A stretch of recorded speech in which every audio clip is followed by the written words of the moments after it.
Alright, welcome to the fourth video in chapter number 5. Today we're going to cover the questions in the guide of reading 13 through 17. There's a lot of information in this video. We're going to cover things like the different men and organizations that really kind of establish a role of resistance to the British Empire. We're going to talk a little bit about the repealing of the Townshend Acts and kind of what happened. We're going to talk a little bit about an incident that happened with a British ship, the Gaspee. We're going to talk about the Tea Act and how it leads to revolution.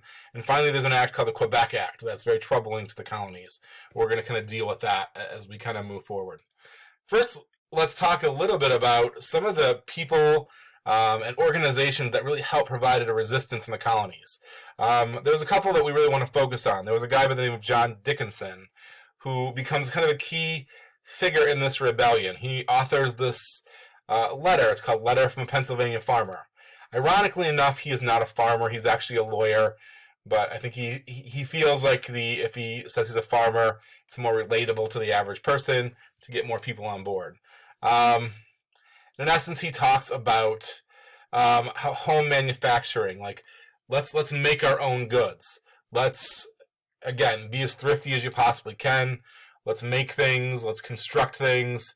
Let's work hard and show them all the American ingenuity and really stop consuming British goods.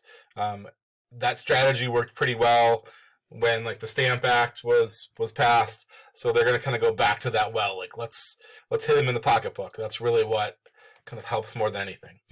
There's another figure, Samuel Adams, who's pretty instrumental in the run for independence.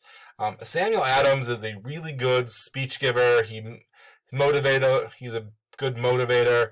Wasn't super successful as a businessman, but he really kind of gets people kind of on board. He sends letters to all the different colonial assemblies throughout the American colonies and just kind of lets them know kind of their position in Massachusetts on the Townshend Acts. In essence, he condemns the Townshend Acts, saying they're evil, and really kind of encourages this colonial resistance, not only in Massachusetts, but throughout the entirety of the colonies, and really helps to kind of get everybody on the same page. So they're not only are they actively resisting the British, but they're kind of working in tandem. Obviously, if 13 colonies work together, it goes much, much better. In the U.S., we talked about this a little bit in the last video, a group called the Sons of Liberty, who organize like protests in the streets. They denounce any of like the tax collectors, the taxes, and in fact, they go as far as to hunting down tax collectors in their own homes, kind of dragging them out, vandalizing their houses, if not burning houses down, tar and feathering in some instances that we talked about, kind of embarrassing and painful thing to do to somebody, and just making their presence known that this is going to be something that isn't acceptable. The Sons of Liberty are going to play a major role in the Boston Tea Party that's going to occur in 1773. We're going to talk about that in just a few seconds. But the Sons of Liberty are the ones responsible. They're big players in that event. The Daughters of Liberty are the last we're going to talk about. Daughters of Liberty, obviously, are women that are very supportive of the independence movement. And we really haven't fully talked about independence at this point, but they're fully supportive of kind of actively protesting against the British. They will be supportive in the independence movement. Their role in the resistance is basically to help out that boycott.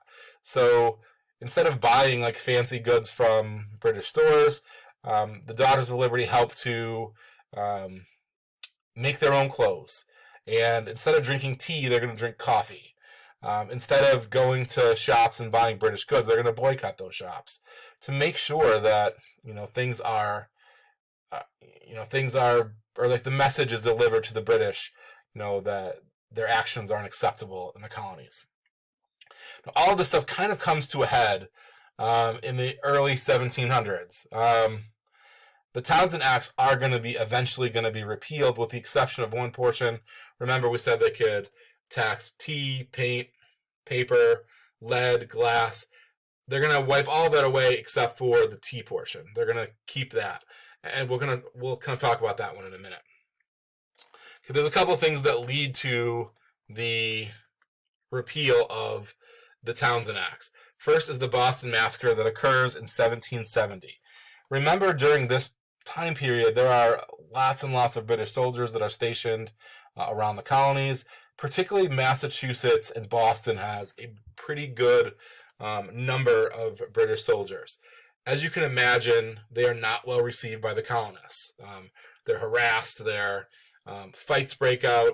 British soldiers, not only do they act as soldiers, but on their off time, sometimes they compete with colonists for jobs, and oftentimes they're willing to work for a lower wage than colonists, so colonists are a little resentful of actually British soldiers.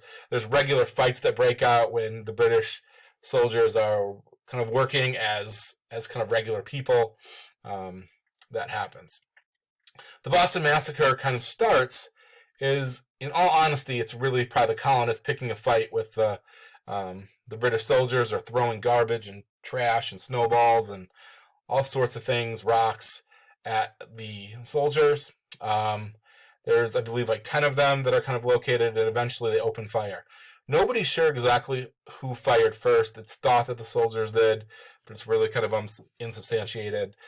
There's multiple deaths throughout the colonies. I think 11 are injured, 6 die, including Crispus Attucks. He's the first to die. He's a black man that lives in Boston. He dies. So, as you can imagine, the papers go crazy with the Boston Massacre. Propaganda is woven. It's definitely spun in those horrible soldiers. They are, they picked the fight. They're bullying us. Truth be told, the colonists probably instigated. The soldiers just cleaned it up. But that's not the way it's told in the newspapers, and it becomes a pretty large rallying cry for, this is horrible having these people here. It's not really a good situation. So that helps. That's one thing that leads to the repeal a little bit. The other is the death of Charles Townshend. When Charles Townshend dies, his replacement is a guy by the name of Lord North, who's not really in support of the Townshend Acts. So he does repeal those. He repeals the taxes on lead, on paint, on paper, on glass, but he does leave the tax on tea. And he does that for a very specific reason. Obviously, they want the revenue still, but it's a little bit of a, you're not going to push us around.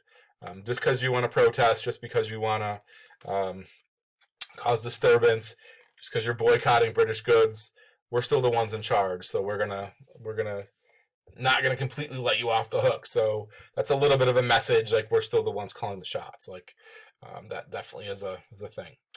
With the Townshend Acts repealed, this calms the situation quite a bit. This happens in the late, in about 1700. So for about 2 years, things are relatively calm. Obviously there is that tension with military around, but there's no really big watershed moments. In 1772, this kind of starts up, and this is going to be kind of the last run towards independence and towards the revolution.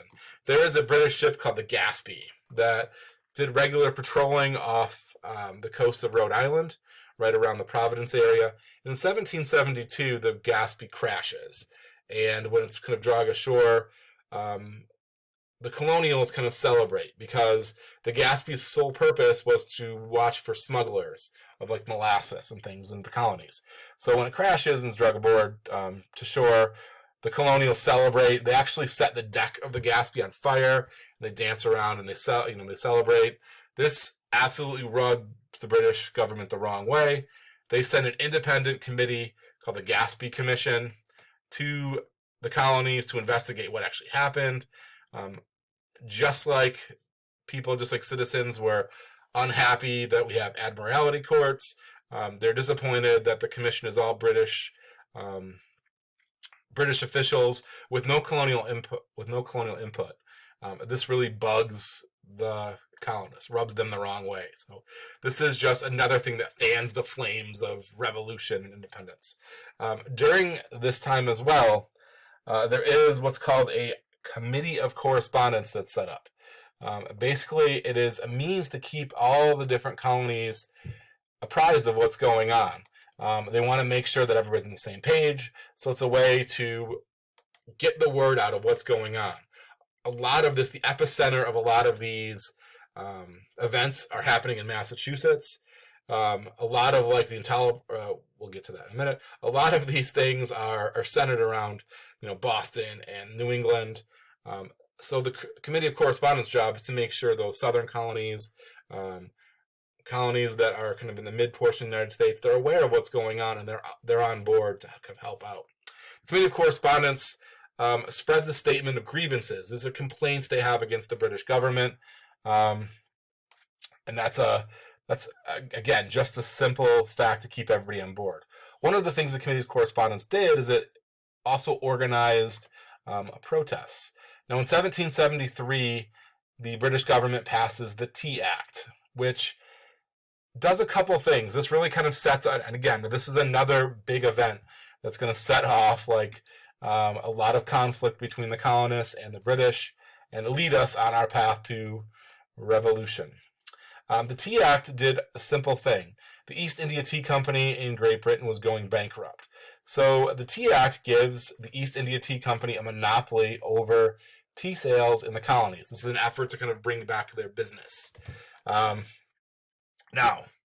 the Tea Act, which gives the East India Tea Company a monopoly, actually makes tea cheaper for the colonists.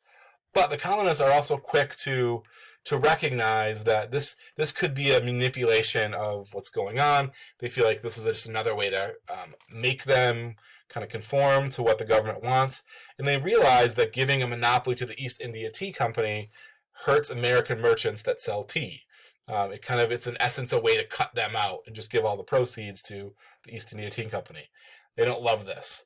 The Committee of Correspondence gets word out to all the colonists, particularly the Sons of Liberty, and the Sons of Liberty organizes a protest on December 16th, 1773 that I think you probably have heard of before. It's called the Boston Tea Party.